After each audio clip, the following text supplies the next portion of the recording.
All right, we're going to talk about these weird resistors. This circuit had me very confused. It's a square of resistors. There's one going across this way. And if you look at the other side, there's one going up and down. So you have going in a square, this connects these two, and then this one connects the top and the bottom. Okay? Looks really, really weird. If you look at the schematic, it's this guy here. And he's got square capacitors. He's got one going this way, and then he's got another one going across it. So you've got all of these weird resistors. And it says it's a power splitter. Okay? How does that work? How do other resistors do all of that? We've looked at power splitters before, and none of them were this weird configuration. This thing splits it three ways. An input here splits it three ways. One goes up to this circuit, one goes to this circuit, and then one goes down here to this circuit. So it's a three-way splitter made out of 6 resistors. That's really weird.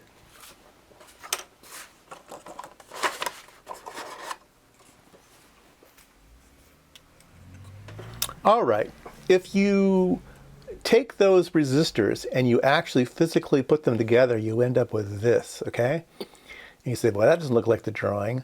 Well, let's see, if I hold it a particular way, let's see here. What if I hold it exactly like this, okay?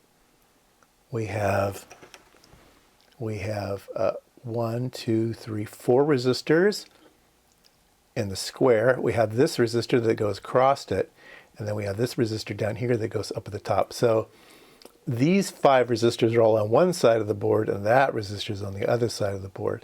But in 3 dimensions, it looks like this. This is really what's going on.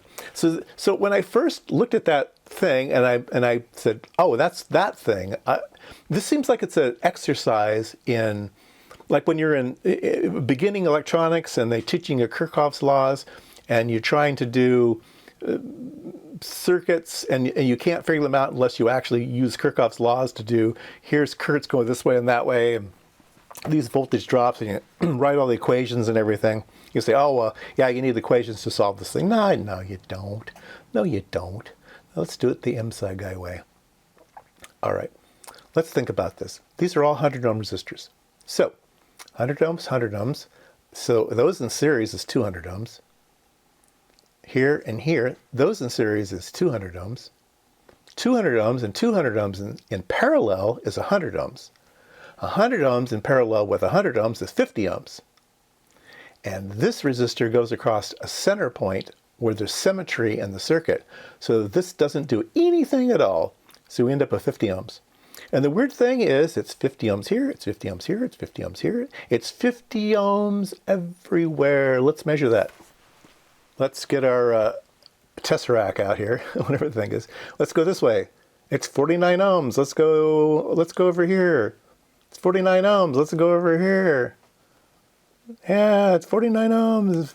Everywhere it's 49.5 ohms. No matter where I go, no matter how I put my clip leads on it, I will always get 49 ohms. I suppose I can get 0. There's 50 ohms. I suppose I can get 0 ohms if I do that. That's pretty stupid.